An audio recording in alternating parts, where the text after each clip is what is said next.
Tá no ar mais uma edição do podcast do Tiago. Claro, a gente feliz da vida, grato a Deus por mais uma oportunidade. E a gente traz mais uma edição do nosso podcast e cada edição a gente sempre traz boa informação, muita credibilidade e, acima de qualquer coisa, a informação que a turma gosta. Pessoal no rádio, o nosso abraço especial. Rádio Xingó, Rádio Independente, Rádio Piau. A turma que acompanha no YouTube, estou percebendo muita gente, pessoal. Já passamos de 500 inscritos, está todo mundo aí. Continua fazendo sua inscrição, recomendando para os seus amigos, porque a gente começa mais uma edição, Tiagão, do podcast do Tiago. Mais uma edição, Jário Ribeiro. Queria cumprimentar a você aqui, parceiro de bancada, mas também cumprimentar de forma especial os nossos ouvintes, os nossos telespectadores que estão agora sintonizando, seja através do Instagram, no YouTube e na rádio. Mandar um abraço aí para o pessoal da rádio. Você sabe que o programa do Tiago, o podcast do Tiago, tem uma abrangência regional. Então, o pessoal lá de Delmiro Gouveia também que está mandando um abraço aí.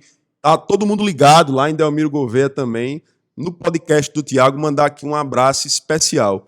E chegamos aí, acho que a 12ª, acho que são, produção, 4. 12ª, a gente tem um por semana, 4, 8, 12. Então tá fazendo 3 meses de podcast. 3 meses. Né? Qual o balanço que você faz, Jair, aí desses 3 meses aí de podcast? A gente já trouxe muito conteúdo interessante conteúdo aqui, né? Eu tenho aprendido muito. Com as entrevistas que a gente faz aqui. Principalmente a gente tem, de uma certa forma, até mudado um pouquinho, dado essa pegada nova na comunicação, trazendo muito conteúdo e iniciando, né, um formato de podcast aqui na região sertaneja que tem inspirado muita gente. A gente fica feliz por estar inspirando as pessoas. Inclusive, queria mandar aqui um abraço para o nosso amigo Heraldinho, vice-prefeito lá de Pão de Açúcar, que começou também o podcast lá. Eu vi que ele estava com o Dr. Augusto. Tinha um outro convidado lá também, não tive tempo ainda. É o Giovanni, né? Não tive tempo ainda para parar para assistir. Mas, Heraldinho, parabéns pela iniciativa. Eu acho que a gente tem que fomentar mesmo, né? Estimular que mais políticos também façam isso aqui, porque a gente tem um papel informativo, né? Além da gente estar trazendo um conteúdo eclético, né? Falando aqui sobre amenidades, mas também tem um sentido informativo para a gente estar falando também sobre políticas públicas, né? Sobre a realidade, né? Das localidades, dos municípios, dos bairros. E eu acho que a gente, se vindo aqui, acho que é o pioneiro, né? Acho que aqui na região somos o pioneiro, né? Pioneiro, principalmente com esse formato, um formato interativo, mas ao mesmo tempo com um objetivo de levar informação, uma informação realmente que faz a diferença na vida e na sociedade. E informação que vocês mesmos, né, através do feedback que vocês têm nos dado, nos comentários, nas mensagens, no WhatsApp das rádios, sugerindo pautas, sugerindo convidados, entrevistados, inclusive o entrevistado de hoje, que daqui a pouquinho a gente vai chamar aqui, o pessoal já estava pedindo já, desde o início, quando a gente colocou lá, sugira aí quem quer que você quer que a gente traga. Nosso convidado, muita gente já estava falando dele, e aí deu certo da gente estar, as agendas, né, bateram e ele está aqui para estar falando, mas daqui a pouquinho a gente diz quem é o nosso convidado especial. Corretamente, e esse é muito especial pelos serviços que presta à sociedade. O Tiagão apresenta já, mas antes eu gostaria de te falar que fiquei com muita inveja do Cairo, porque o Cairo foi a Caruaru contigo, e Caruaru é uma das cidades que eu mais gosto no Brasil, mas me conte essa novidade de Caruaru. Caruaru, que é a capital do forró, mas também a capital do polo do desenvolvimento. Caruaru veste o Nordeste. Rapaz, Tiago, você esteve em Caruaru? Verdade. Na minha querida Caruaru? Estive nessa última semana, né, em Caruaru, em Toritama. O que fostes fazer em Caruaru? No estado de Pernambuco, né, no estado aqui vizinho de Pernambuco, para a gente conhecer, porque todo mundo sabe, né, Caruaru, Toritama. Tem uma outra cidade, acho que é Santa Cruz, né? Santa que tem ali Cruz. perto, mas eu não fui em Santa Cruz, não, né? Eu fui em Caruaru e fui em Toritama. É um polo, né, de confecção que a gente tem no Nordeste e em todo o Brasil. Uma grande referência, onde eu fiquei abismado. Não imaginava, né, o volume que o comércio lá representa e a quantidade de fábricas. Primeira vez. Eu acho que passei em Caruaru de passagem, uma vez voltando de Recife, parei lá, conheci o shopping, mas não tinha conhecido o centro, muito menos o polo. O polo, né? E aí a gente foi lá e é um mundo, um verdadeiro mundo, né? Muitas confecções, né? Um mercado muito pujante.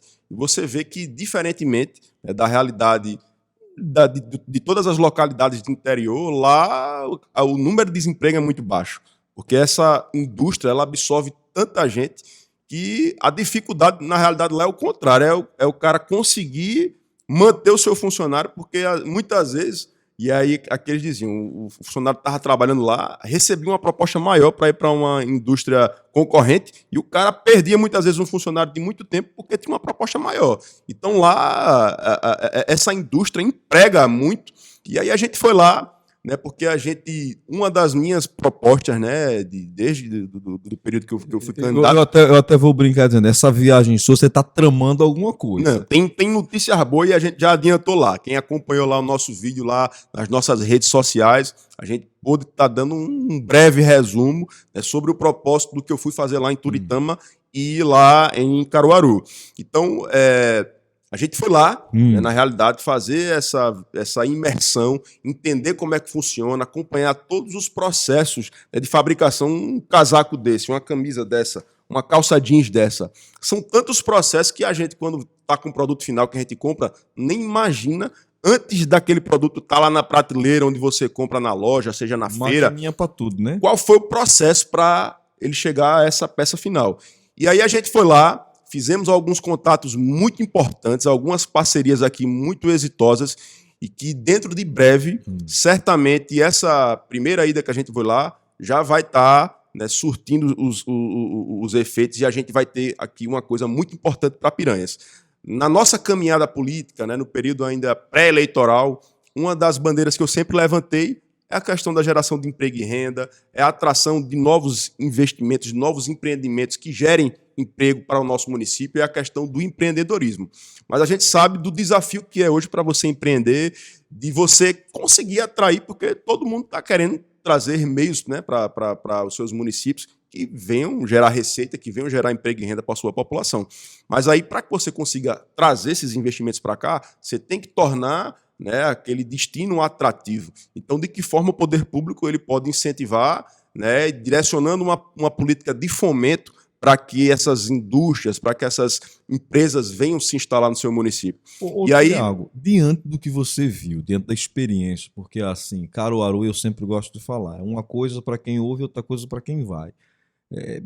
Dá para se iniciar alguma coisa na nossa região parecida com Caruaru, parecido com esses polos? Dá para iniciar, e eu vou dizer exatamente o que é que a gente está fazendo, né? O que é que a Prefeitura de Piranhas está se disponibilizando a fazer para a gente começar, né, a fomentar esse pequeno núcleo, que aí a coisa progredindo, a coisa acontecendo, a gente tem tudo para tornar também Piranhas, por que não, um polo daqui, obviamente, a um médio e longo prazo, de confecção, né, de indústrias.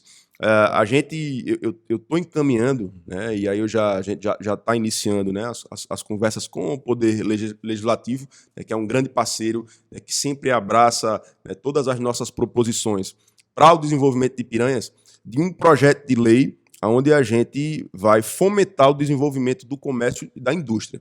Então, o que é que a gente vai fazer? Hoje, a gente tem condições de estar capacitando mão de obra, que assim, uma das dificuldades que esse segmento específico tem é você ter pessoas qualificadas para que elas possam automaticamente ser inseridas mais facilmente no mercado de trabalho. Então, a gente vai estar aqui lançando, acredito que agora nesse próximo mês já, a Escola Municipal Profissionalizante, onde a gente vai estar abrindo várias turmas para qualificar. E aí, essa primeira turma, já por conta desse contato lá, que foi muito proveitoso lá de Caruaru, a gente vai fazer aqui a primeira turma de corte e costura. Opa! Porque, muito provavelmente, essa primeira turma que a gente formar, que cada um que se formar vai ter condição de trabalhar para si próprio, ali com aquele ofício que ele vai aprender, ou vai conseguir ser inserido no mercado de trabalho através desse núcleo que vai ser formado aqui. Já tem um número de vagas para participar da formação? A gente vai... o Helder, ele é um empresário, né, ele já transitou durante muito tempo e transita ainda em Caruaru, e ele está disposto a vir aqui para Piranhas para fazer, né, esse núcleo em parceria com o município, onde o município, através dessa política que a gente vai encaminhar, vai conseguir adquirir máquinas para uma linha de produção de até 50 pessoas. Vamos capacitar essas mesmas pessoas que, quando elas estiverem prontas estarão aptas a serem inseridas diretamente já e automaticamente no mercado de trabalho, que o Helder, que é esse parceiro que a gente captou lá, vai conseguir absorver essas 50 pessoas. Além disso, eu falei do projeto que a gente vai encaminhar para a Câmara Municipal. O projeto, ele prevê o quê?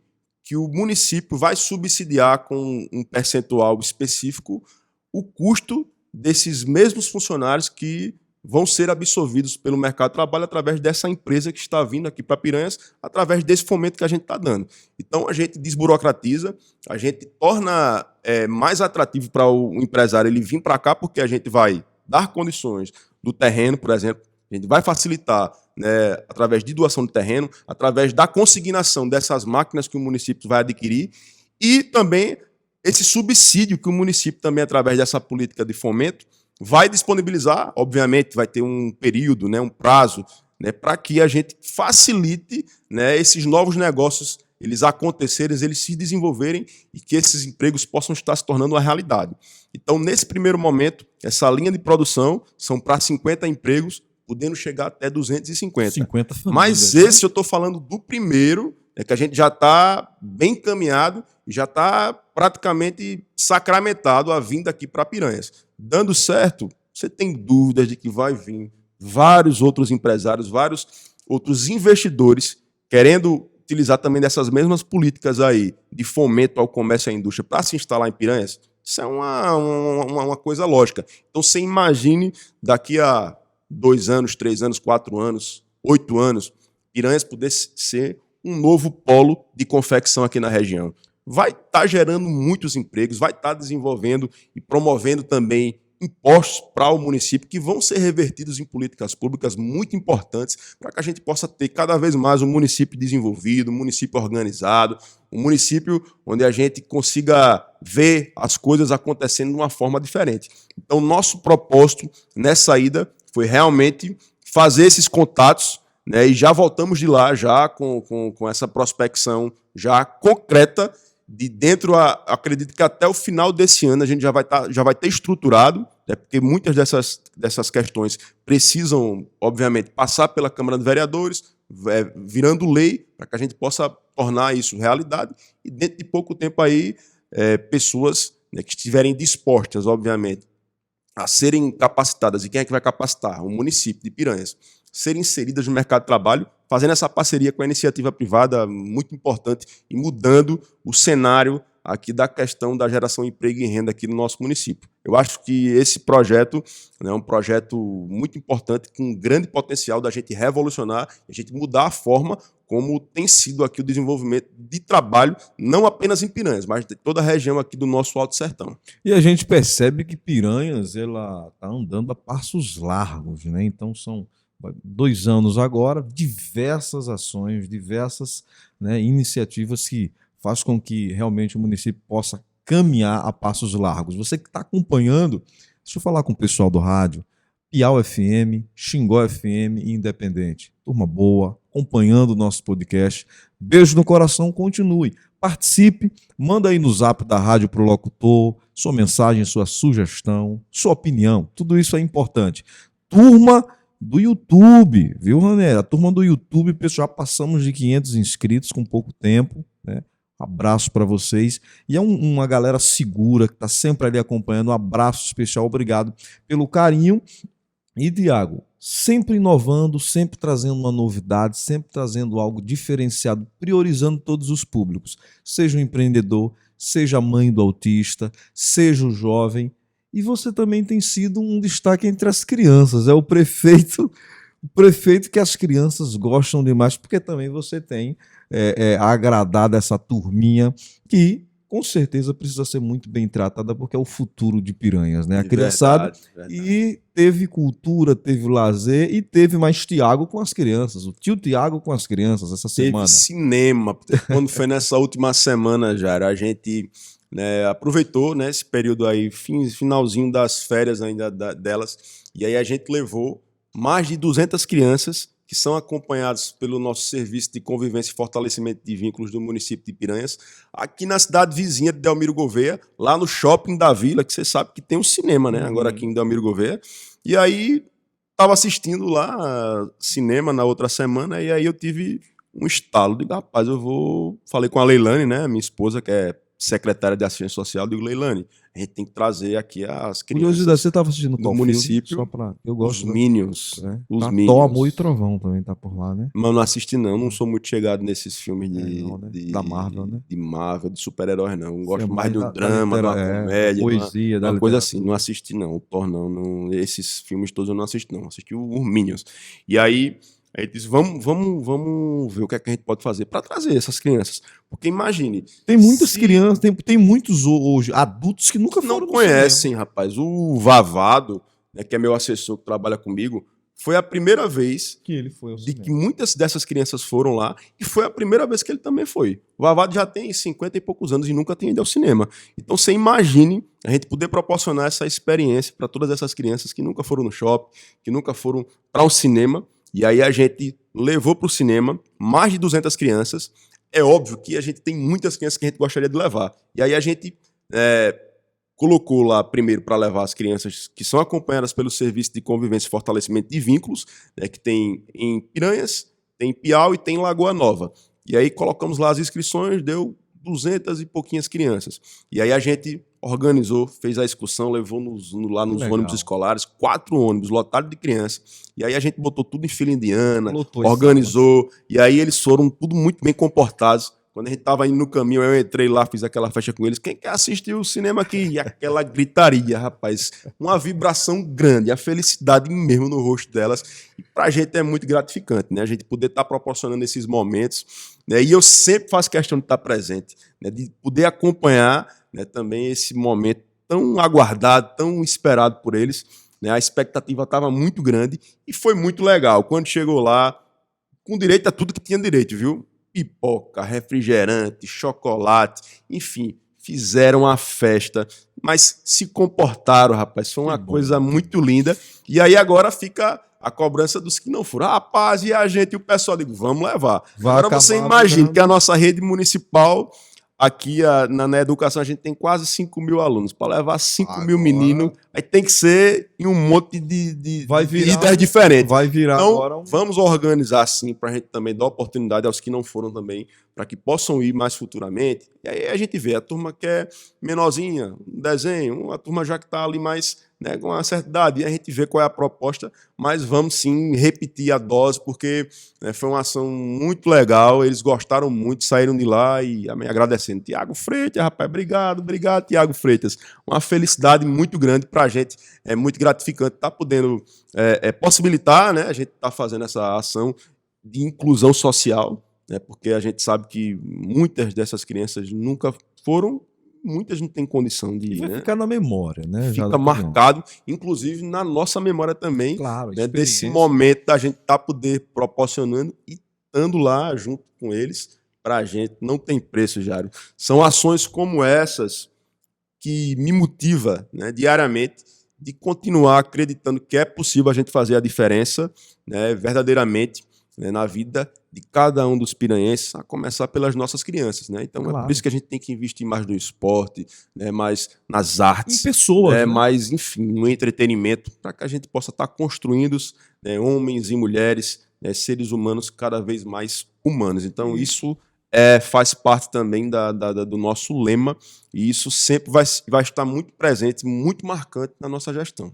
Com certeza, a gestão, seja fazer as grandes obras do município, como também cuidar de pessoas, até em detalhes como esses que ficam para sempre na mente das crianças. E uma das grandes marcas do nosso podcast, claro, é a qualidade dos nossos convidados, e hoje a gente vai trazer um tema muito importante, que é a questão da segurança pública, e nada melhor do que trazer uma autoridade no assunto, alguém que é um especialista e principalmente alguém que serve com honradez, né, a nossa sociedade e a segurança pública do Brasil de forma exclusiva aqui em Piranhas. E o Tiago Freitas apresenta o nosso convidado. Nosso convidado hoje é um convidado muito especial. Já tinha algum tempo que a gente estava querendo trazer ele aqui, mas aí por questões de agenda, que também você sabe que ele anda muito, né? Ele transita muito aqui entre os municípios, aqui entre as fronteiras também, porque você sabe que ele apesar de ter esse sentimento daqui, quem olha acha que ele é filho daqui, mas ele é filho de Pernambuco. Mas, enfim, seja muito bem-vindo ao nosso delegado, doutor Daniel Mer, ao podcast do Tiago. Verás que um filho teu não foge à luta. Primeiro agradecer, né, o convite, com muita felicidade que eu fui comunicado, assim, que foi feito o convite, né, e que eu cheguei aqui hoje de manhã e me deparei com uma estrutura assim, extremamente organizada. Então, assim, tudo de parabéns, e já vou me adiantar e falar com o prefeito Tiago e dizer assim, que acompanhei a visita das crianças, a ida das crianças ao cinema, e que fiquei encantado, porque a juventude, de forma geral e de forma mais específica, as crianças têm que ser o foco de qualquer gestão que olhe para frente, que olhe para o futuro, né? E voltando agora, dizer que, repetir que é uma honra para mim, né, estar aqui, e que vamos ter esse bate-papo para que a gente possa esclarecer tudo que for perguntado, que tem alguma curiosidade. Com certeza que são muitas curiosidades, inclusive, Jair, você sabe que aqui em Piranhas, né, agora recentemente, acho que tem 2 meses, mais ou menos, não sei se tem 2 meses, 2 meses e meio. A gente ganhou um equipamento aqui muito importante na questão da segurança pública, que é o nosso Centro Integrado de Segurança Pública, né, que foi um investimento aí na ordem de mais de 10 milhões de reais, né, investidos aqui em nosso município pelo nosso eterno governador Renan Filho, né, que sempre, né, tem um olhar diferenciado aqui pelo sertão, aqui pelo município de Piranhas, e que, entre outras ações, né, muito importantes que desenvolveu aqui, também trouxe essa grande conquista para a gente, né, que é o CISP, né, o CISP tipo 2 aqui, onde o que é o CISP? O CISP é o Centro Integrado de Segurança Pública, ou seja, a Polícia Civil, Polícia Militar, trabalhando unidas, né, para desenvolver ações, né, efetivas, ostensivas para a nossa segurança pública.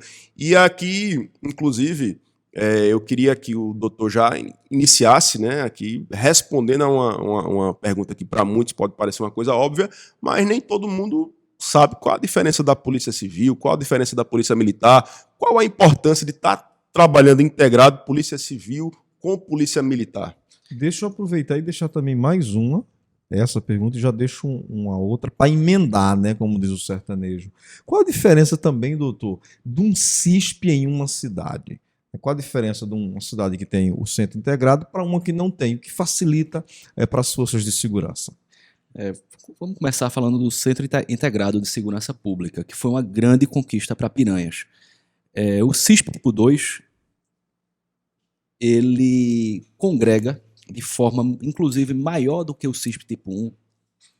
Só para se ter ideia, hoje o maior prédio de segurança pública de todo o sertão do estado de Alagoas está presente em Piranhas.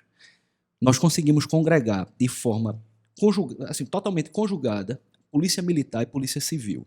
Por que é que isso é tão importante? Porque a comunicação é instantânea.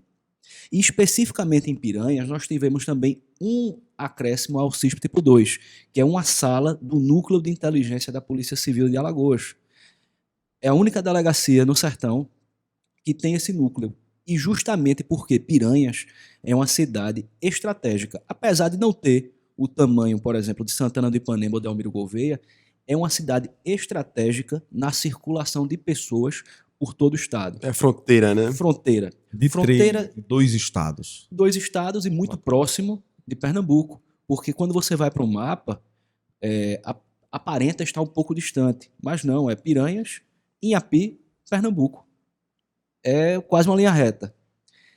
Então, quando você consegue congregar as 2 polícias, você facilita demais a circulação de informações e, especificamente, de ações imediatas.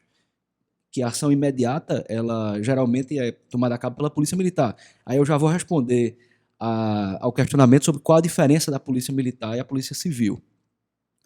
Pouca gente sabe. Só quem vai para o papel mesmo, para a experiência do dia a dia e estudos. Polícia Militar, ela antes de qualquer coisa, sendo bastante curto na resposta, aquela polícia que você vê na rua. A polícia fardada. Ostensiva. Que o objetivo dela é inibir a existência de um crime, só por meio de estar lá, da aparência, Presença. da presença. Perfeito. É uma polícia construída, De alerta, né? Seria uma. de alerta, mas construída aos moldes de uma força armada, como o próprio nome já diz, uma polícia militarizada, em que você alcança patentes até o coronelato, que são análogas às patentes do Exército, da Marinha e da Aeronáutica, das forças do Brasil. E o objetivo dela é, literalmente, inibir o surgimento de crime. Porém, o crime é algo ligado à sociedade. Ele vai existir, enquanto existirem duas pessoas, vai existir um potencial criminoso. E a polícia militar vai servir para diminuir esse ímpeto, o sentimento do criminoso de muitas vezes olhar e dizer, vale a pena. Porém, às vezes, esse criminoso ele vai transgredir, digamos assim, ele vai cometer o crime. E aí é que entra a Polícia Civil.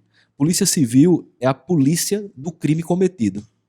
Quando o crime ocorre, a partir desse momento, a Polícia Militar sai de cena e entra a Polícia Civil. Por isso é que se diz, a Polícia Militar é uma polícia de presença, uma polícia ostensiva, a polícia que tem que aparecer. A Polícia Civil é o contrário. É a polícia que o ideal é não aparecer. É a polícia repressiva, que ela vai buscar reprimir o crime, não por aparecer, por ser, digamos, ostensiva. Ela vai reprimir, propiciando o surgimento das sanções, a aplicação das sanções penais por intermédio do processo. Que assim que ela conseguir elencar todo o elemento informativo, o que é isso? As provas referentes aos crimes que surgem na sociedade, o Ministério Público vai ser acionado a partir dessa atuação da Polícia Civil. Então pode-se dizer que a Polícia Civil ela seria a polícia investigativa. Exatamente. A Polícia Civil é a polícia investigativa, a polícia que vai atuar em cima dos crimes que ocorreram, procurando provas, procurando testemunhas, procurando fatos que estejam de alguma forma associados à ocorrência criminosa. Né? E, naturalmente, esse trabalho de investigação requer, muitas vezes, sigilo, modéstia e pouca divulgação de ações. É por isso que a maioria dos crimes eles ficam sob segredo de justiça ou sob a investigação sigilosa. Né? Isso. Uma característica do inquérito policial é a sigilosidade. O ideal é que não vaze. Existem situações em que a própria sociedade demanda que a Polícia Civil apresente informações, né, fatos que tornem público trabalhos que são realizados. Especialmente porque isso, a formação de notícia também tem o trabalho, também tem a função de reprimir o crime. Das pessoas olharem e dizerem, epa, peraí, se eu for praticar algum crime, eu posso ser responsabilizado. Você diminui o ímpeto criminoso. Mas, essencialmente, o inquérito, a investigação policial, ela é sigilosa. Sigilosa por vários motivos. Um deles, porque a atuação policial civil, ela não é que ela tem que ser, mas o ideal é que ela seja inesperada, que as pessoas não esperem, para que não preparem uma realidade diferente, para que o que seja encontrado seja o mais cru possível. E, por outro lado, a sigilosidade também importa, porque, antes de qualquer coisa, tratamos com pessoas. E pessoas não podem ser, digamos, julgadas pela sociedade, Ou condenadas. Né? condenadas pela sociedade, ou terem diversos prejuízos sociais antes de terem suas condutas analisadas pela Polícia Civil, submetidas ao Ministério Público e julgadas pelo Poder Judiciário. A punição estatal é isso, não é uma vingança. A vingança o Estado, a formação do Estado democrático, pressupõe que as forças de segurança inibam a vingança. O Poder Judiciário, ele atua para fazer a justiça estatal. E a justiça estatal, ela não tem a finalidade somente de expor, não vou falar só de investigados ou de réus, vou dizer de expor pessoas na sociedade, porque o inquérito policial, via de regra, só tem um investigado. tem vítimas e tem testemunhas. E quando você expõe, você causa prejuízo a todo mundo. Então a Polícia Civil, ela é a polícia que não deve ser vista, via de regra. Eventualmente vai existir uma operação grande que você vai olhar e dizer, poxa, a Polícia Civil surgiu? Não, aquela operação, aquele movimento é fruto de semanas, às vezes meses, de investigação, preparação. Então, você ter a Polícia Civil com a Polícia Militar trabalhando de forma integrada, que é justamente o propósito do CISP, ele tem um ganho muito grande na questão do combate à criminalidade, né? Porque aí você consegue fechar todos vamos dizer assim, desde a parte investigativa, a parte de inteligência, a você saber, né, ter as informações onde, de repente, a Polícia Militar ela precisa agir, talvez, de forma mais ativa. Então, só para a gente sintetizar aqui, a importância dessa união de civil com militar. Rapidez na resposta e efetividade na solução. Atuação integrada. Muitas vezes a Polícia Militar vai auxiliar nas operações da Polícia Civil e a Polícia Civil já vai com a militar colher informações sobre crimes. Existe algum tipo de rixa ou competição de Polícia Civil com Polícia Militar, ou isso é algo que já está para trás? Ou ainda existe algumas... De certa forma, a gente não pode generalizar, mas a gente sabe que, de certa forma, existe um pouquinho dessa situação aí da Polícia Civil com a Polícia Militar, né? São mundos diferentes. Um é um mundo militarizado, hierarquizado, e outro é um mundo civil. Mas o tempo e a aproximação das instituições, o trabalho conjunto na CISP, faz com que tudo se aproxime. Essa ideia de rixa, ela só causa prejuízos. Ela existiu mesmo, a gente não precisa aqui tampar sol com peneira, ela existiu por muito tempo, mas no Brasil isso vem diminuindo, e em Alagoas isso é quase inexistente. É uma realidade de Alagoas que a CISP ajudou a desfazer, Sim. e ajuda diariamente a desfazer, mas, especialmente nas últimas gestões de segurança pública, propiciada pelo governo do Estado, você tem a atuação não só conjunta, mas lado a lado. Você atuar lado a lado, dizer, conjunto e lado a lado é a mesma coisa? Não, não é a mesma coisa. Lado a lado é o companheirismo. É você receber, digamos, uma ligação de noite de um policial militar, dizendo que acabou de ter um crime aqui. Aí a Polícia Civil já se desloca, a Polícia Militar está lá, já começa a ajudar na colheita de informações. Se eu fosse sintetizar a atuação de um Centro Integrado de Segurança Pública em uma palavra, eu diria rapidez. Se a gente pudesse elencar aqui, doutor Daniel, estatisticamente falando, isso aí com certeza vocês têm, a violência hoje, a criminalidade, ela está dividida em quantos por cento drogas, quantos por cento seja o crime do roubo, assalto, homicídio. Ela está dividida de que forma hoje, assim, estatisticamente falando? Estatisticamente falando, o crime... Com a maldade em evidência, né? Que está mais em evidência. O crime, ele vai existir. Como falei no início, existindo sociedade, existe crime. O maior motor, o fato gerador hoje do Brasil todo, não é a realidade de Piranhas, é do Brasil. São organizações criminosas cujo negócio gira em torno de entorpecente, drogas. Quando você puxa para a realidade do sertão de Alagoas, que é algo bem específico, infelizmente você tem a droga disseminada, especialmente entre os jovens, cada vez mais jovens. Então, dando uma resposta bem objetiva, por volta de 70% dos crimes, entre 60% e 70% dos crimes cometidos aqui no sertão, não vou me referir apenas a Piranhas, isso é um dado, aqui no sertão inteiro, eles têm a motivação, como motivação a droga. Seja por questão financeira de pagar, seja para adquirir, seja para acerto de contas. Homicídios, que é o carro-chefe da Polícia Civil hoje, guerra por território, né? Guerra por território, às vezes. Isso. Esse ano nós tivemos em Piranhas 4 homicídios. Esses 4 ligados ao tráfico de drogas. E diga-se de passagem, doutor Daniel, aqui Piranhas é uma das comarcas aqui no estado que tem mais resolutividade, Sim. né, dos crimes, né? Então aqui tem essa característica aqui que vocês têm um índice muito grande de resolutividade nos crimes. Então, Especialmente nos homicídios. O índice mais importante da Polícia Civil hoje para o governo do estado é a eficiência na investigação dos homicídios.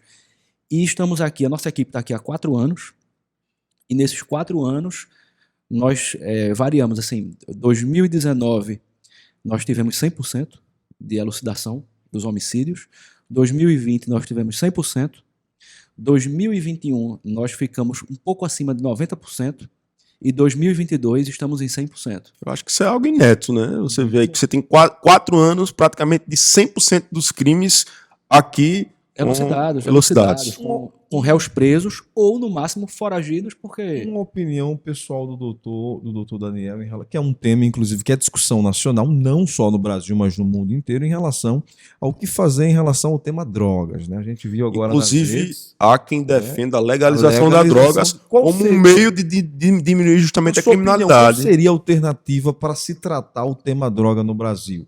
Vamos lá.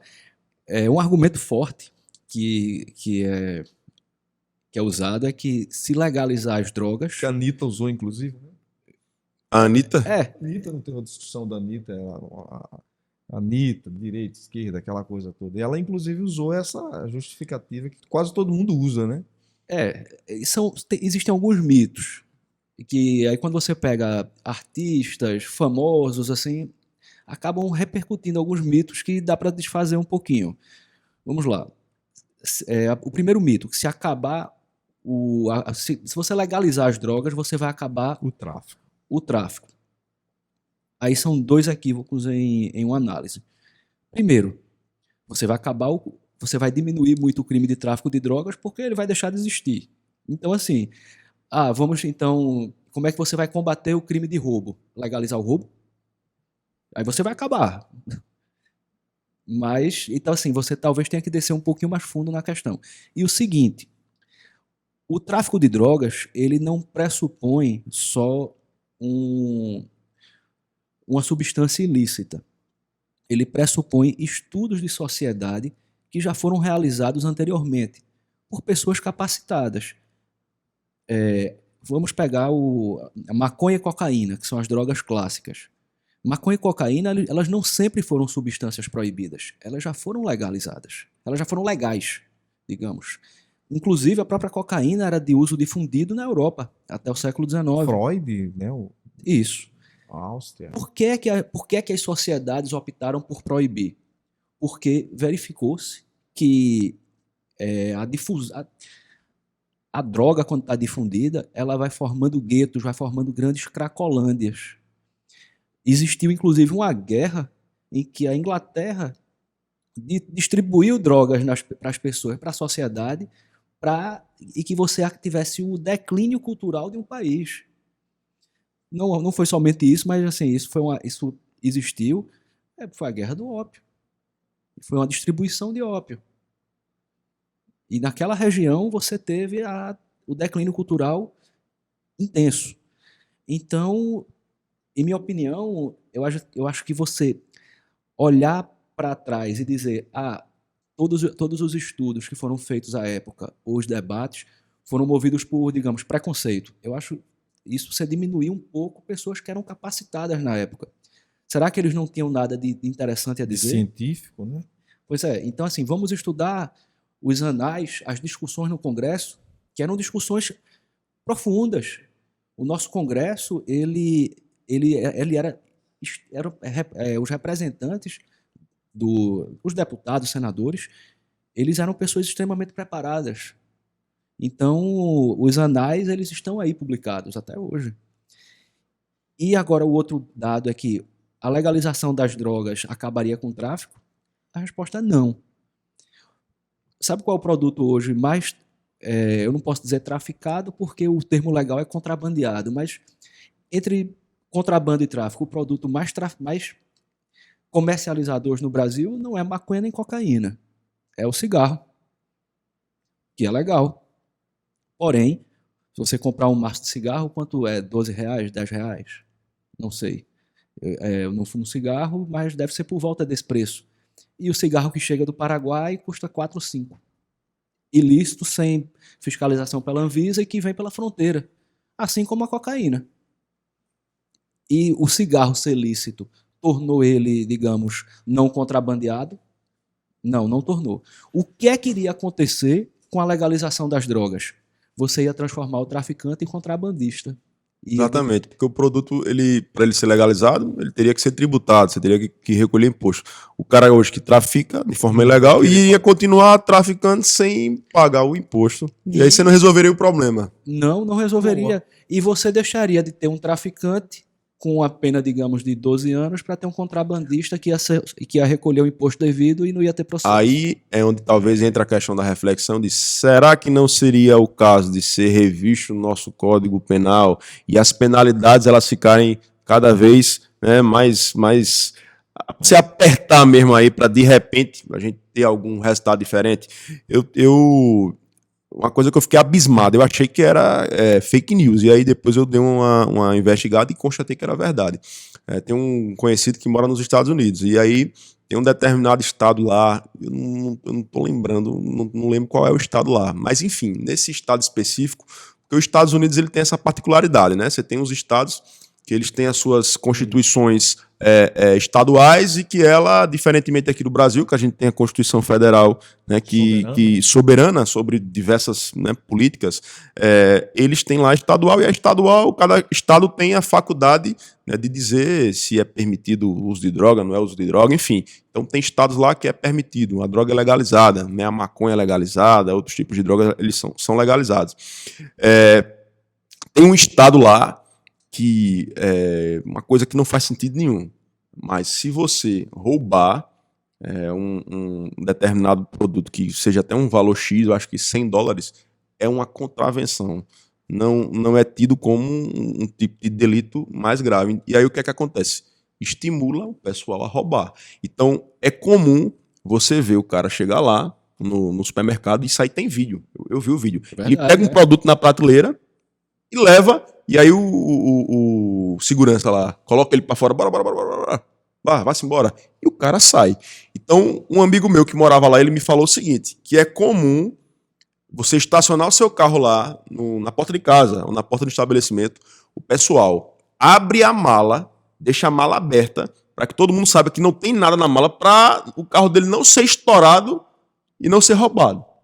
Então você imagine que mudança de valor. Né? Então, não é contravenção. Então, você está estimulando o roubo, você está estimulando o ilícito. Isso. Entendeu? Minimizando uma conduta que tem que ser repreendida. Você está punindo quem está querendo fazer o correto. Você está punindo a vítima. Então, uma coisa, eu achei que era fake news. Eu pesquisei e vi vídeos lá e o pessoal sai, deixa a mala do carro aberta para que ninguém estoure o carro para achar que tem alguma coisa para roubar. Verdade. Então, doutor Daniel, essa discussão de legalização das drogas é um tema muito sério, não pode ser apenas levado para uma questão política em ano eleitoral, é um tema que precisa ter base científica, enfim, tem toda uma história envolvida, porque não é um tema novo. Né? Há interesses extremamente comerciais. Porque quando dizem, mas a indústria do cigarro é forte. Claro que é. E uma potencial indústria, digamos, da maconha. Os interesses por trás da maconha. Uma das marcas que já foi, inclusive, patenteada, antes mesmo de ser legalizada, chama-se Bob. Outra, Marley.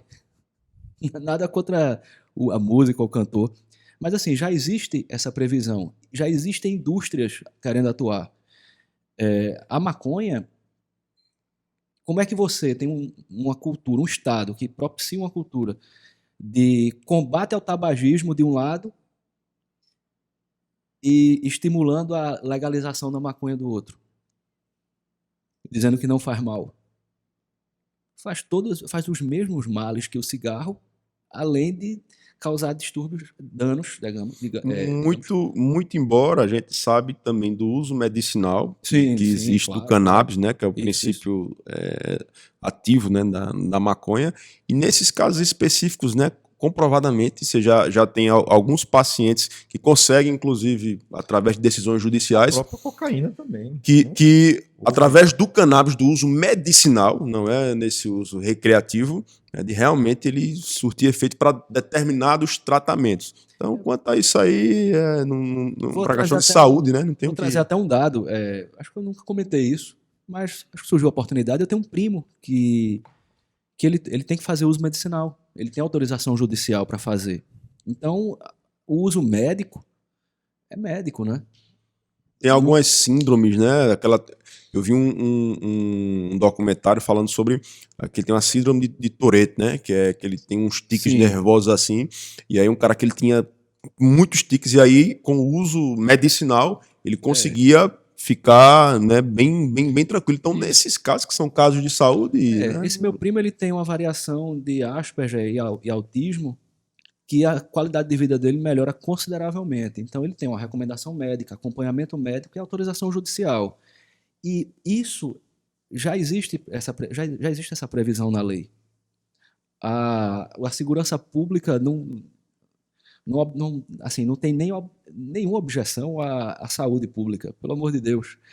Agora, o que se deve questionar traria realmente benefícios à sociedade a legalização da maconha? Aí cada um responde. Nós temos aqui estados vizinhos, estados nacionais, né? O Uruguai, por exemplo, teve uma flexibilização grande na utilização de maconha e o reflexo criminal começou a surgir, que os índices de roubo e homicídio aumentaram. E o Uruguai era uma pequena Suíça, né? A Suíça já é pequena, mas o Uruguai ainda é uma pequena Suíça aqui na América do Sul. Verdade. Mas, então, 70% da criminalidade você poderia dizer que é... Atribuir às organizações criminosas que têm como foco de trabalho o tráfico de entorpecentes. E os crimes de mando, que a gente sabe que também, durante muito tempo, principalmente na região Nordeste, é uma realidade que ainda persiste, mas creio eu que justamente por conta desse trabalho, né, cada vez mais, né, ostensivo da Polícia Civil, da Polícia Militar, vem minimizando muito, né? Diminuiu muito. O estado de Alagoas, ele, até bem pouco tempo, era uma referência negativa. A verdade é essa. Uma referência negativa de número de homicídios, e a redução dos últimos anos, ela não é só histórica, ela é um marco. Hoje, Alagoas é um estado com a criminalidade menor do que Pernambuco, por exemplo. Está desaparecendo o termo pistolagem, né? Que era muito conhecido até no... Era um termo extremamente usado em Alagoas. Mas hoje, não vou dizer que não existe, claro que existe. Mas a diminuição foi evidente. Vamos tratar das regiões em que eu posso falar com mais propriedade, como Canapi, Olho d'Água do Casado e Piranhas, que é onde eu exerço titularidade. Em 4 anos, crimes de mando, digamos assim, você pode contar nos dedos de uma mão. Nos dedos de uma mão. E todos com autoria identificada pela Polícia Civil. E os responsáveis foram, digamos, responsabilizados preventivamente, no mínimo, e aguardando serem julgados pelo Poder Judiciário ou já tendo sido julgados. A negligência, diga-se de passagem, na investigação, ou seja, a impunidade, é um fator que pode aumentar a criminalidade numa região? Sem dúvida, sem dúvida.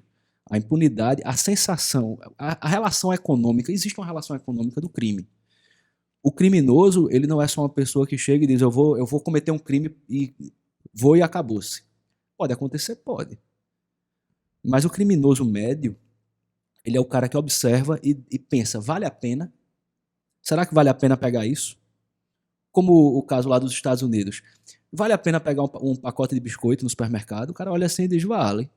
Eu não posso ser preso, ninguém pode me impedir, eu vou pegar, vou sair, e só vão olhar para mim e dizer, poxa, mais um. Ele vai pegar. E nos Estados Unidos também, a gente sabe lá, diferentemente aqui do Brasil, né, que tem o Estatuto do Desarmamento, mas que o governo Bolsonaro, né, baixou alguns decretos, inclusive tornando mais fácil, né, que a gente tem os CACs, né, que são caçadores, atiradores e colecionadores, que você consegue, né, ter a licença para ter a arma, seja para prática esportiva, seja para você colecionar. Sim. Nos Estados Unidos, né, lá a arma você consegue comprar no supermercado. Você vai em qualquer supermercado lá, você pode comprar uma arma, andar com ela aqui, e ainda mais, se por algum acaso você estiver na sua casa e alguém invadir a sua casa, entrou um desconhecido, você não sabe quem é na sua casa, se você por algum motivo der um tiro ali, você não vai ser penalizado porque é invasão a domicílio. Então você tem esse perdão judicial por conta da legislação lá, que é. Então, assim, de certa forma, até que ponto, se isso fosse realidade aqui no Brasil, poderia diminuir a criminalidade? Ou será que a gente ainda não está pronto, brasileiro, ainda não tem a gente não tem esse nível, vamos dizer assim, né, de Cultura poder, e educação. de cultura, de poder andar armado, ter licença para andar armado. Nos Estados Unidos, você tem uma variação legislativa, como até o prefeito Thiago falou sobre a questão de estados. Você tem estados em que armamentos são restritos, como o Illinois, e você tem estados em que a restrição é zero. Que você, se fosse fazer um parâmetro com piranhas, você iria no supermercado, ou no Mix, ou no Batata, e compraria uma pistola semiautomática. Fácil. Você ia na hora, sairia no fax ou por e-mail uma autorização, com 1h30 você saía com ela para casa. Isso é o Texas. O Brasil tem uma legislação de construção restritiva desde o governo Vargas.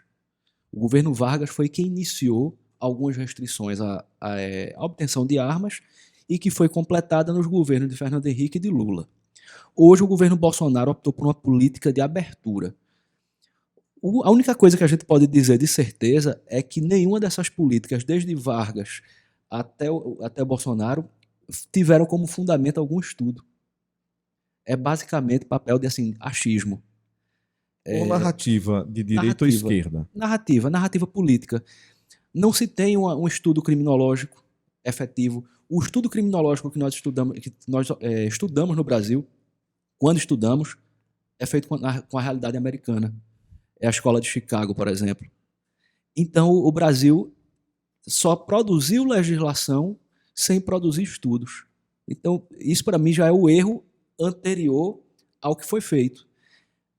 Hoje teve digamos assim, uma liberação maior, especialmente relacionada aos CACs, aos colecionadores, atiradores e caçadores. E a única coisa que você pode dizer, de certeza, é que não teve nenhum estudo por trás. Nenhum estudo. Eu não estou aqui me colocando nem a favor nem contra. Eu só estou dizendo assim que, vale a pena estudar, vale a pena colocar índices. Existem índices, mas todos eles têm fundamento em países com outra cultura, com outros números. Vou dar um exemplo aqui. É o país onde você tem o maior número de fuzil por pessoas civis, Suíça. É possível comparar a realidade? Não é, assim, sob nenhum aspecto. A única coisa que a Suíça tem próximo, digamos, do interior do Pará é que são pessoas, mas a cultura é diametralmente oposta. Então, você atribuir o estudo feito na Suíça para a população suíça ou para a população canadense que precisa... Por que é que o cara vai comprar um fuzil, às vezes, no Canadá? Porque, a depender da cidade, ele pode se deparar com o urso polar. Existe isso. Aí você vai pegar isso e aplicar a realidade brasileira, parece-me um equívoco. Eu não estou dizendo que está errado, eu estou dizendo assim, eu acho que trocaram a ordem dos fatores. Qualquer estudo assim de restringir muito ou flexibilizar muito deveria ser precedido de um estudo técnico. Isento. A corrente desarmamentista, né? O discurso que eles defendem é que é o seguinte: se você armar, né, o cidadão civil, né, comum, muitas dessas armas, e aí eles apresentam os índices de armas roubadas, podem cair na mão da bandidagem. Mas aí a gente coloca aquele questionamento: será que a bandidagem ela não consegue já no mercado informal, no mercado negro, essas mesmas armas, né? Então, de certa forma, isso aí é algo que não, um argumento que, no meu ponto de vista, não.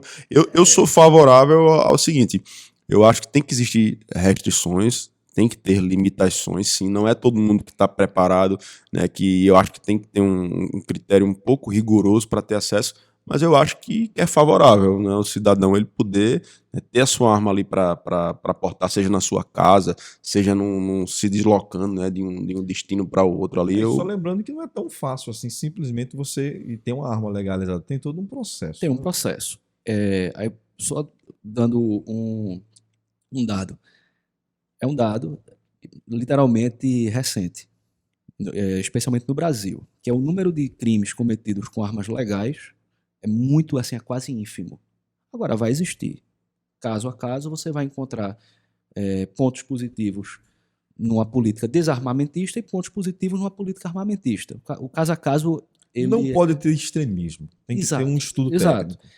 técnico. Parece-me, eu posso estar equivocado, mas que um porte de arma irrestrito, digamos, você andar armado para qualquer lugar, parece-me uma mudança brusca demais para uma sociedade. Mas, quando você trata de pessoas livres, uma democracia, você também impedir completamente uma pessoa de fazer algo que ela quer pode parecer digamos assim, o outro lado do extremismo, né? Então, eu fico um pouco reticente, eu fico um pouco no meio e acho que colocar algumas restrições, um acompanhamento psicológico talvez mais rigoroso, Sim. ajudasse. Talvez esse momento que a gente tem hoje, né, dos CACs, né, e dos clubes de tiro, seja o primeiro passo. Para quem sabe daqui a mais algum tempo, alguns estudos, né, e aí a gente talvez, quem sabe, pensar em avançar, né, numa política mais branda, né? Desenvoltura desse Como- clube, né? Tem um caso que a Polícia Civil de São Paulo está investigando em que o CAC ele desviou munições e algumas armas para o crime organizado. Só que aí isso até está sendo usado como parâmetro, mas eu, particularmente nesse ponto, eu acredito que o CAC não é o maior problema, não. Pelo contrário, porque era uma organização criminosa já ainda muito pequena, tão pequena que teve que recorrer a um CAC que foi facilmente rastreado, porque o CAC ele tem que obedecer a tanta coisa que você consegue rastrear E fácil. tudo dele é registrado no nome dele. Uma criminalidade minimamente organizada consegue munição e arma mais fácil e mais barato pelo Paraguai. A verdade é essa.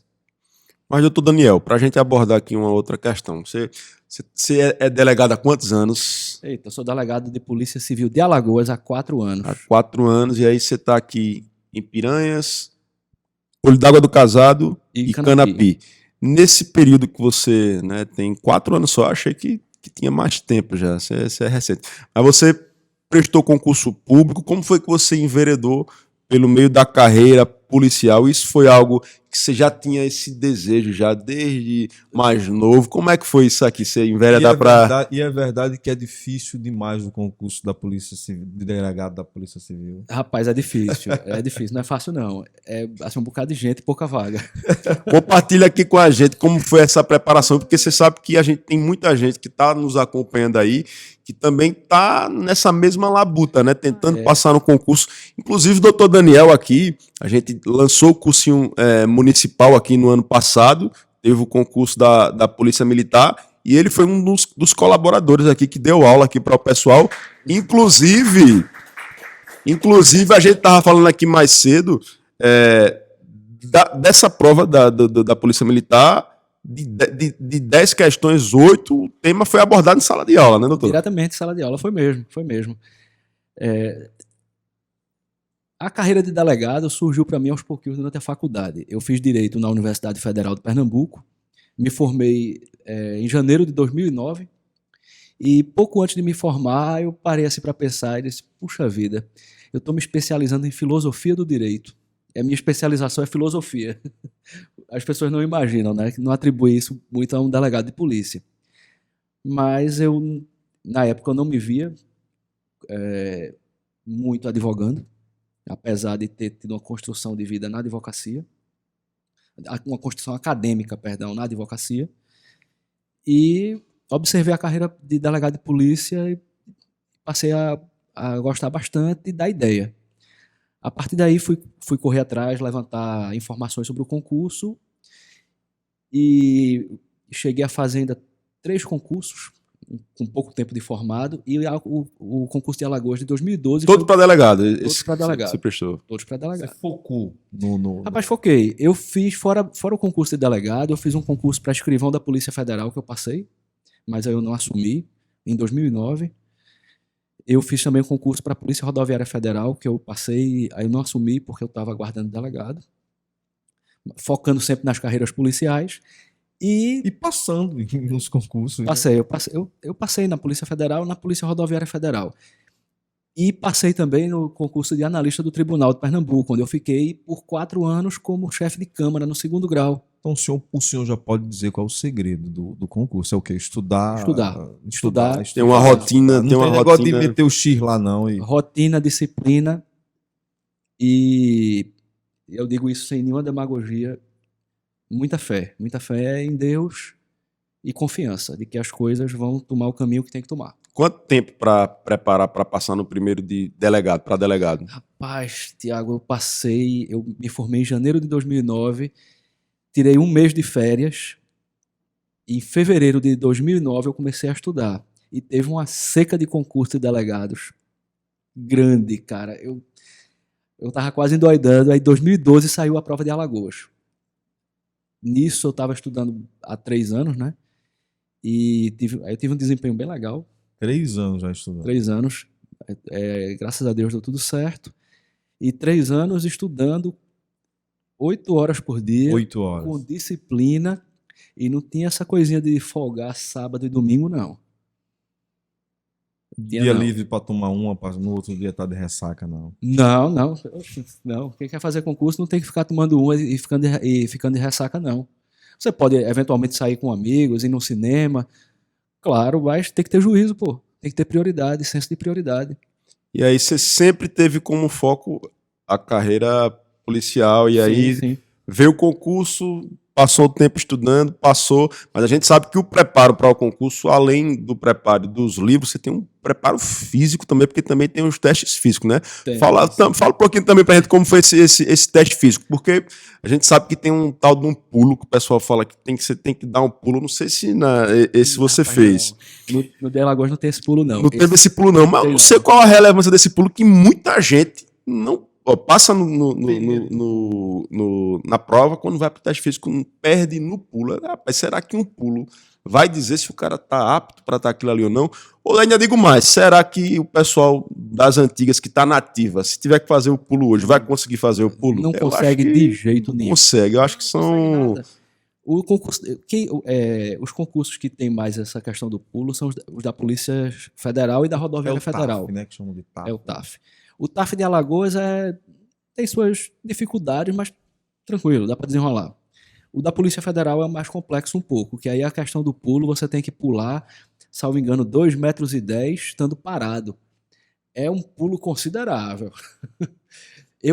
Assim, é uma boa pergunta. Qual a função do pulo na carreira policial?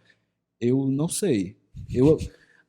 Para não dizer que eu não utilizei nenhum pulo até hoje, eu tive que pular um córrego d'água que tinha pouco mais de 1 metro, e foi um pulo tranquilo. Mas 2,10 metros eu não precisei, não.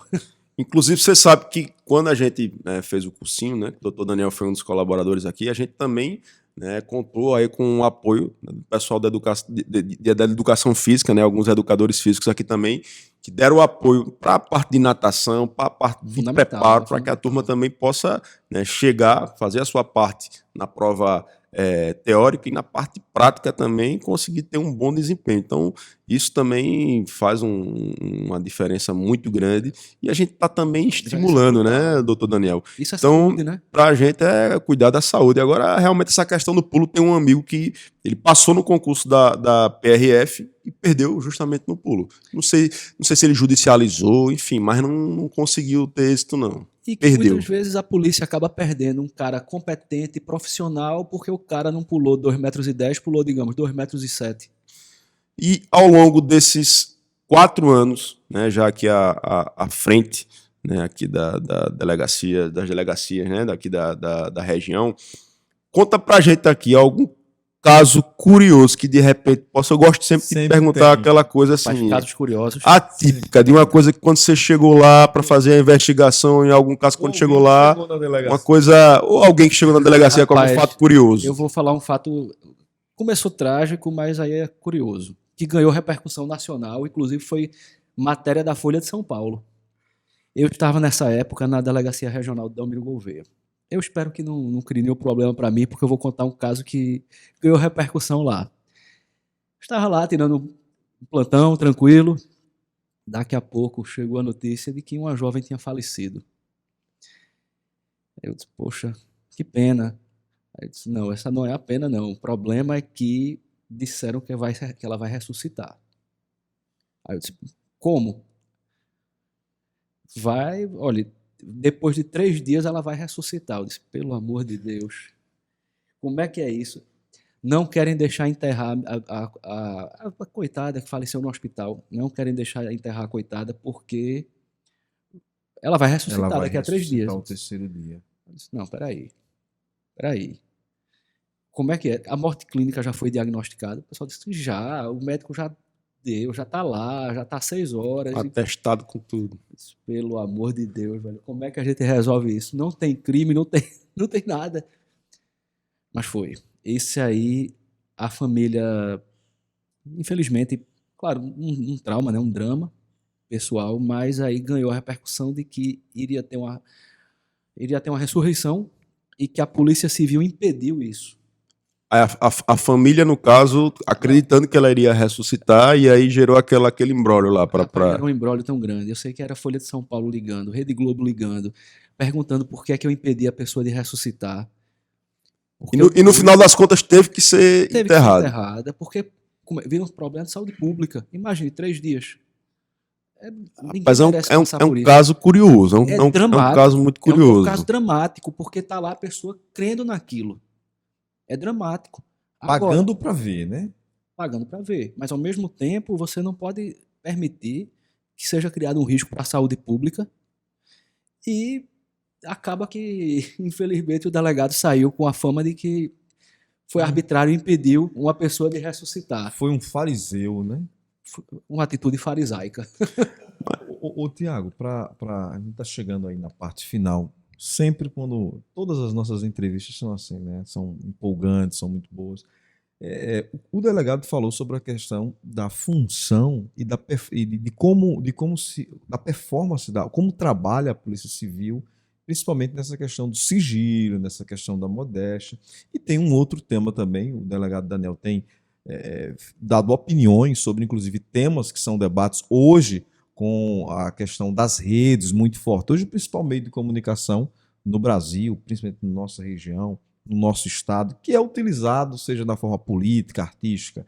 Essa questão, inclusive, foi pauta na Assembleia Legislativa, que é a divulgação de ações policiais nas redes sociais. Gostaríamos de ouvir a opinião do delegado. Inclusive, né, alguns desses mesmos delegados aí, que hoje estão também ativos, né, na política, né, inclusive alguns candidatos, alguns com mandatos, outros ainda sem mandato, mas sendo candidatos também e utilizando como plataforma justamente essas ações ostensivas, sempre com a mídia muito forte, mostrando, né, o dia a dia. Qual a sua opinião, doutor Daniel, sobre essas ações? Sendo bem objetivo, eu tenho uma opinião bastante contrária à exposição do trabalho policial em uma rede social, digamos, não dos resultados eventualmente alcançados, porque, como a gente até conversou antes, a sociedade quer saber, quer ter informações, e a divulgação de crimes, digamos, solucionados ou pessoas responsabilizadas por algum crime vai acabar inibindo o surgimento de outros criminosos, de alguns outros criminosos. Porém, o que a gente vê hoje em dia são pessoas, são colegas meus, amigos, posso até dizer, que realmente estão usando redes sociais, seja para uma promoção política ou até, digamos, como forma de ganho pessoal, de ganho financeiro.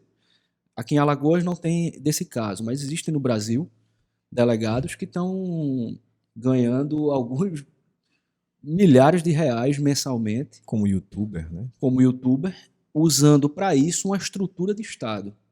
Com relação a isso, eu não posso ser favorável de forma alguma.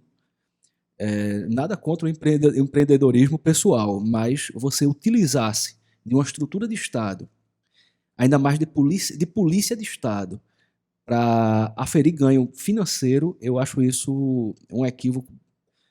Eu acho péssimo. E, por outro lado, pode ser discutida até a questão de improbidade. Porque você está usando um cargo público para aferir uma vantagem privada, uma vantagem muito particular. Acredito que essa exposição ela não é boa para a Polícia Civil ou para a Polícia Federal, eventualmente. Acredito que não.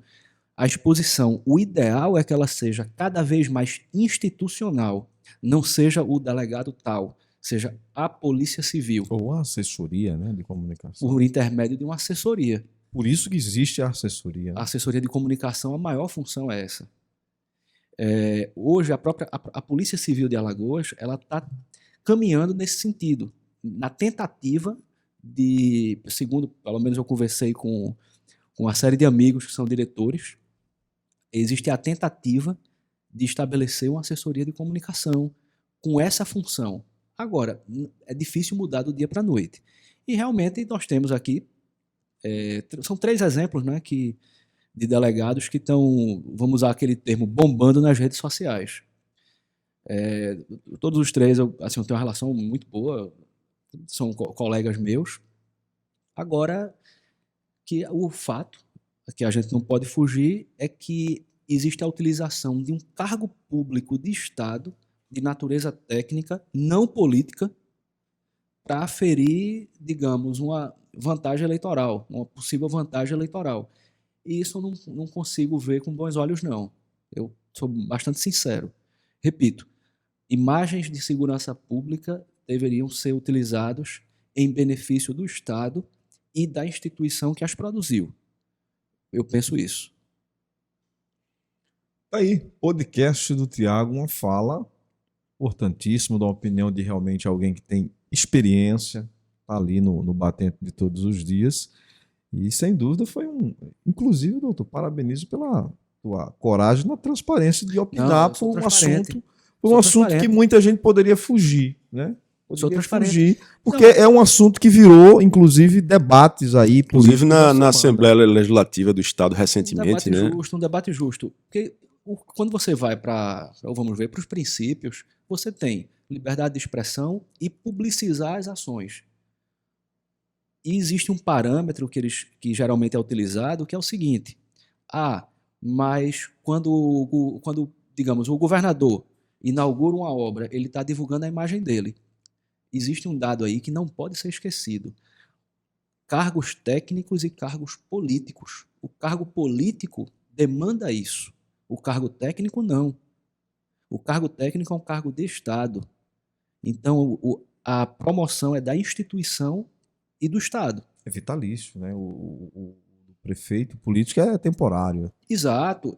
Mas assim, é a natureza do cargo. O cargo político é uma coisa.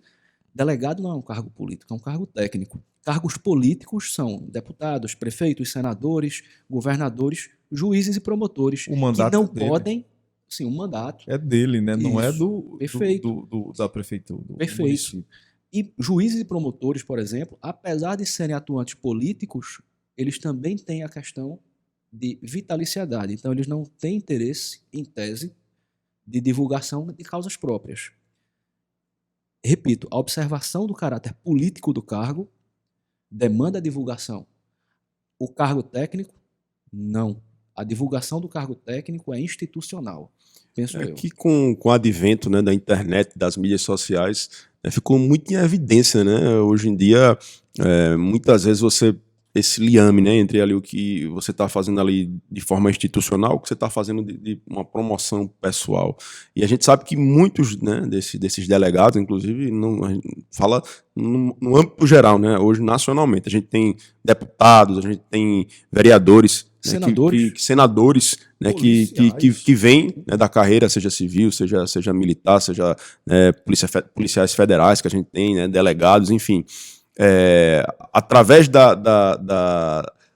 da quantidade hoje de seguidores que tem, né, da exposição que tem, termina, de certa forma, surfando um pouquinho ali na onda do que está fazendo e, inegavelmente, se beneficia, sim, né, disso para que possa permanecer ou, quem não está, galgar e, de repente, chegar, né, a esse tipo de pretensão.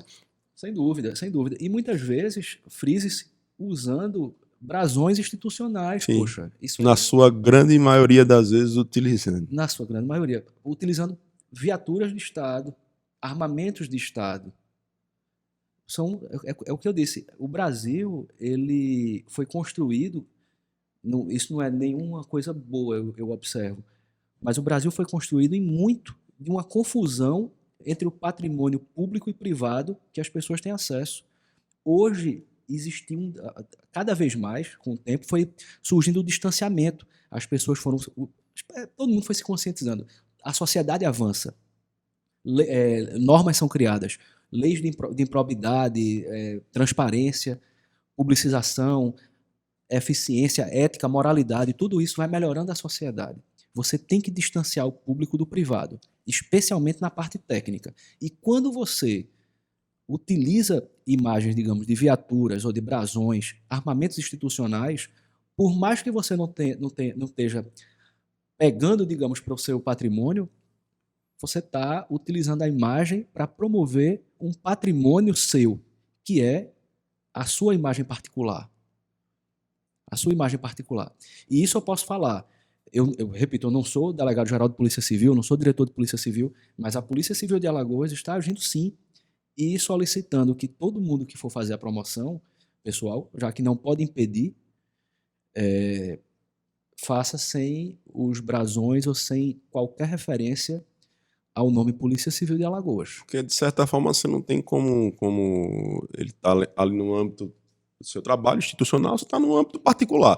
Não tem como você desassociar uma coisa da outra. Quando nada, que você, pelo menos, se descaracterize, né, do institucional para você falar ali do eu, do particular. Enquanto um congresso não vai atuando, ou a própria Assembleia, né, porque está em discussão isso, a Polícia Civil faz e a Polícia Militar também, eu acredito que deve estar fazendo, faz o máximo que pode, que é afastar a utilização de emblemas, de insígnias institucionais da promoção puramente privada. Quebrando aqui um pouquinho do clima bem sério e importante, o Tiago fez aquela questão da comparação cultural, daquela questão da rixa polícia civil militar, muito bem explicado pelo Daniel. E só a gente brincando, até brincando um pouquinho, que é muito fácil conhecer hoje um policial civil, né, que criou o estilo muito da barba, né, da barba grande. Que na polícia militar não é permitido. Não pode. Né? É uma coisa... Explica aí essa questão estética e como surgiu, na verdade. O policial civil sempre foi aquele cara da barba de lenhador, né? Hoje é muito fácil, principalmente o federal e o civil, eles criaram esse estilo da barbona, né, o cabelo, tem até aqueles que usam, né, o cabelo comprido. Não, no meu caso, foi exatamente o estilo. Eu costumo variar. Às vezes eu tiro a barba, às vezes eu deixo a barba. Eu fui literalmente intimado por minha esposa a deixar a barba por um tempo. Então não tem a ver com a moda dos policiais, do time dos barbados. Eu faço parte desse time já tem muitos anos e não saio não, viu? Quando eu tiro a barba fica estranho demais. Eu não tiro não. Pois é, e assim, e acabou que quando eu deixei a barba uma vez, a esposa gostou. Ficou então... legal. E aí, justamente por essa característica, eu acho que o fato de como a civil, ela tem essa característica de, né, não ser ostensiva e de ser o mais civil possível, né? A barba, como o militar ele não utiliza, o civil, quando ele utiliza a barba, ele fica mais meio que misturado. Aí eu acho que por conta disso, talvez essa adesão grande aí do pessoal da civil pela barba. Mas, doutor Daniel, queria agradecer demais aqui a sua presença, né, você ter dado aqui para a gente a oportunidade de estar abordando essas questões, né, de políticas públicas voltadas para a área da segurança pública. Né, para a gente sempre muito importante a gente estar trazendo esse conteúdo, né, aqui que leva muitas informações, que esclarece, né, muitas coisas. E a gente só tem aqui a agradecer a sua, né, disponibilidade por estar aqui juntamente com a gente, batendo esse papo, né, de forma muito descontraída, sem roteiro aqui, sem nada Sem roteiro mesmo. anotado Pega aqui, essa surpresa na pergunta da conversa. É porque a proposta do podcast do Tiago é justamente essa, eu bato papo leve e atual. E o pessoal de vez em quando pergunta, rapaz, onde é que você coloca as perguntas que eu não vejo? Rapaz, não tem pergunta não, aqui a conversa ela vai fluindo como uma grande roda de bate-papo, que eu acho interessante, é justamente isso. Ele nunca imaginou que isso aí Não, a não, pergunta nunca da- imaginei, não. Assim, eu agradeço imensamente.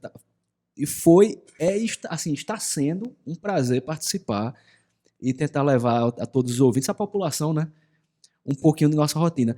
Pedir perdão a quem nos escuta, porque às vezes explicar de forma técnica é um pouco chato, um pouco maçante, mas eu acredito que com a descontração das perguntas que eu não esperava, sinceramente, Mas dá para com certeza foi um papo muito esclarecedor e por mais técnico que seja, eu acho que a maneira como foi abordado aqui muito sabiamente, né, pelo Dr. Daniel, acho que deu para a Inclusive gente... temas que serão muito debatidos nesse que é um ano eleitoral e assim um ponto de vista de uma pessoa que tem respaldo do que fala, porque primeiro estudou, né? Tem números científicos e aí tem a vivência. Então eu acho que dá para se parar e ouvir uma pessoa que tem pelo menos esses 3 requisitos. E a gente chega ao final, doutor Daniel, agradecendo sua presença.